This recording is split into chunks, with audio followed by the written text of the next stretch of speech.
Exclusive, the story Prince didn't want you to see. Prince is upset with me during the interview. She may not look like the sister of this singing superstar, but she certainly is.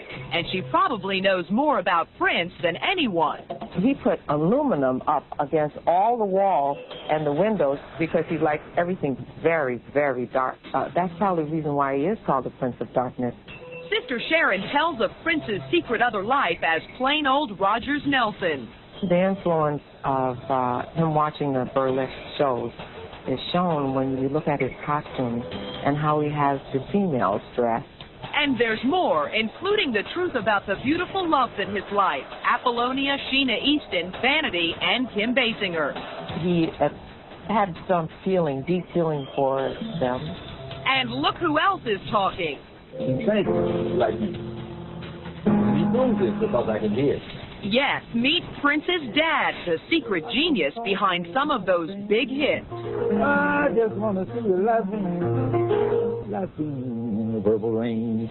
For the first time and only on A Current Affair, the family file on Prince Rogers Nelson. Hello, everyone. I'm Maureen O'Boyle. Welcome to A Current Affair. In our time, this show has told you about more than a few family feuds, but today we somehow find ourselves right in the middle of one. In fact, we might have unknowingly started it. He would prefer that none of the members of the family speak with the press. It involves this woman and this man. Him you all know. Her you probably have never seen before tonight. She's Prince's sister, and her appearance on A Current Affair apparently has the superstar turning purple. When Prince learned Sister Sharon and their father John had decided to speak to us about his mysterious personal life and their early years together, he struck back. I felt that it would be okay for me to speak with Current Affair.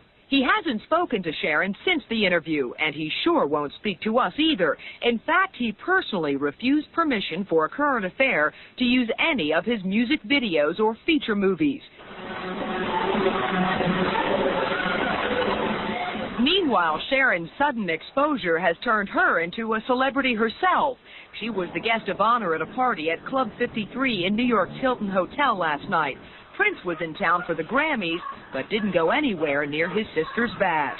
You might feel a little slighted that he didn't come. But despite Prince's objections, we have to bring you this story by public demand. Because as we discovered at the opening of his latest movie, Graffiti Bridge, even his co-stars can't get enough of Mr. Mystique. He's my idol.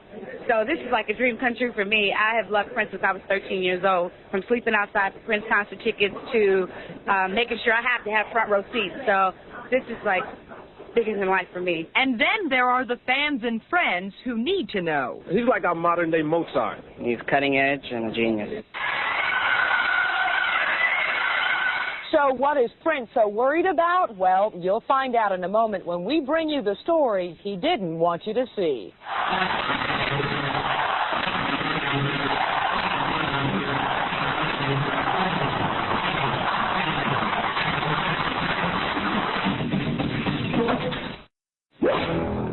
They call him Prince, and he holds court to millions of adoring women around the world. But everyone hungers for more of this mysterious superstar. And now we have more of Prince than you've ever seen before. A family file opened by his sister and father. As our Mike Watkins tells us, it's a file Prince wanted sealed forever. Prince is upset with me during the interview, and I feel that he really didn't want me to do it. It's the royal ruckus that has His Highness wearing a blush. The inside story that the Crown Prince of Rock and Roll didn't want us to tell. One of the reasons for this is because Prince has been perceived a certain way by the press, and he would prefer that none of the members of the family speak with the press. At this stage in the game, I felt that it would be okay for me to speak with Current Affair. And despite His Majesty's objections, speak she did. Sharon Blakely is Prince's older sister, a member of the royal court, the woman who helped give Prince his coronation into the recording industry by supporting him during the pauper days. Now she's risking the royal wrath by revealing some very private parts of her sexy superstar sibling. In his room that I gave him, he put aluminum up against all the walls and the windows, so not one piece of light, not any light could show in, because he likes everything very, very dark. He's not a person that would sit out in the sun and get a tan, that's for sure. That's probably the reason why he is called the Prince of Darkness, is because he likes his rooms and his places so dark. But Sharon says it's now time to throw back the purple veil, to let the sun shine in on this misunderstood musical prodigy. So she took us to Minneapolis, Prince's hometown. She showed us the nightclubs where Prince got his start. And then she introduced us to the monarch, the man who taught Prince every lick he knows. And if the girls don't come talk to the piano player, forget it.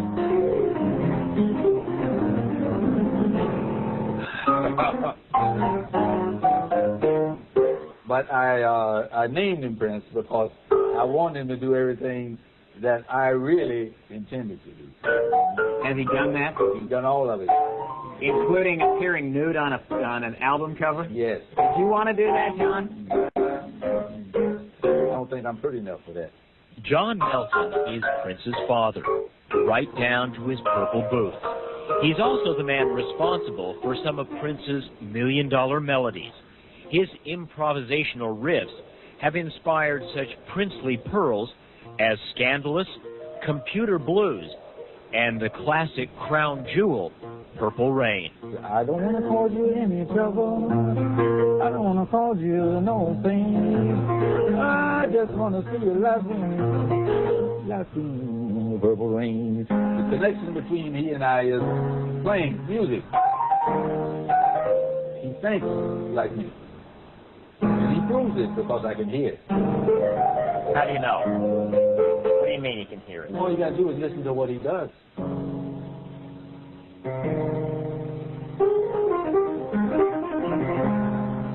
Nobody else has ever listened to what I do and did anything about it.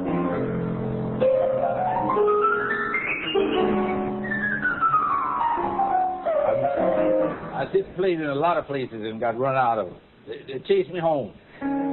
Go home and practice. Because they couldn't follow all this. But he listened. If the kid was a dummy, he wouldn't pay no attention to that. But his ears are wide open. And Prince's ears weren't the only things open.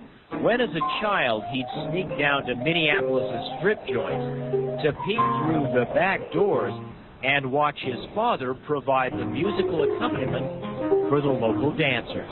Playing for strippers, improvising.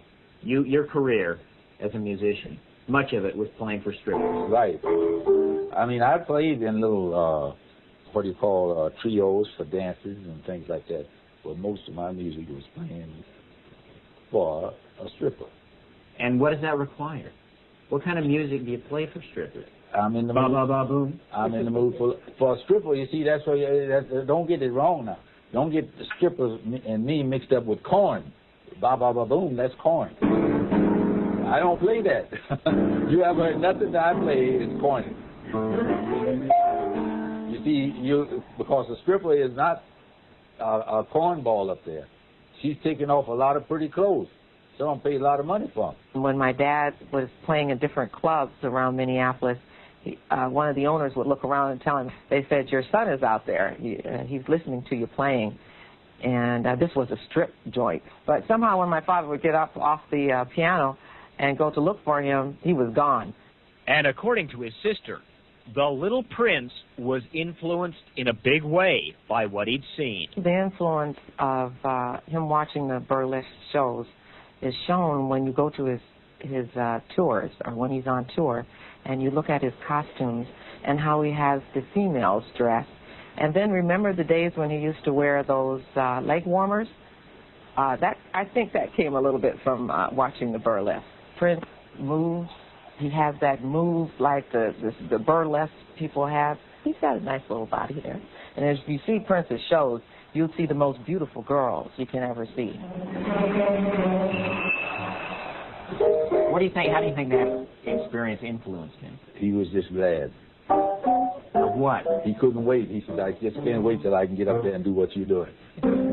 What, be a performer or work in a strip joint? No, be a performer, a musician. If he do what I'm doing, I'm not stripping. I'm playing. He wanted to do what I'm doing. And of course, this rags to riches to royalty story has now taken Prince far beyond the back doors at Minneapolis' strip joints. He's become this state's favorite son, the all-star bad boy of rock and roll, and in the minds of a great many people, the modern-day Mozart of popular music. And here is where this young monarch makes his magic. It's Prince's Royal Palace, Paisley Park Studios, a state-of-the-art production house built by Prince here in the rural outskirts of Minneapolis, the place where the Prince seems to put into practice the many things he learned by watching his father through the stage door at the local burlesque.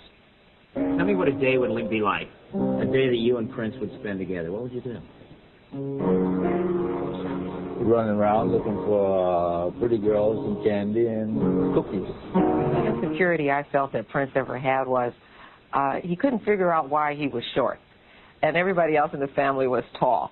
So I said to him one day, I said, Prince, would you rather be short and rich or tall and poor?